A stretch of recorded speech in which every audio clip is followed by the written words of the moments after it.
మనం మనుషుల మధ్యలో ఉంటున్నామా? లేక మృగాల మధ్యలో ఉంటున్నామా? ఆడపిల్లల తల్లిదండ్రులు భయంతో బ్రతుకుతున్న పరిస్థితి ఇది.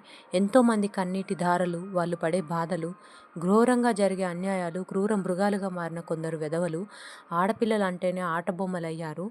ప్రపంచమే తెలియని పసిపిల్లల్ని, ఆటలతో పాటలతో ఆనందంగా ఆడుకునే పిల్లల్ని నెలలు, సంవత్సరాలని తేడా తెలియకుండా ఘోరానికి పాల్పడుతున్నారు.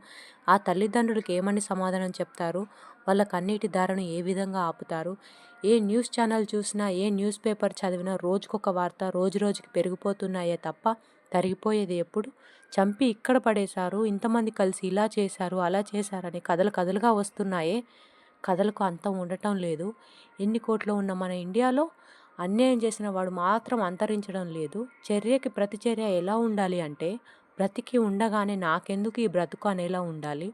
తలుచుకుంటే భయం పుట్టాలి. భయం అంటే ఏంటో తెలిసిన నాడే ఇతరుల జోలికి రాకుండా ఉంటాడు.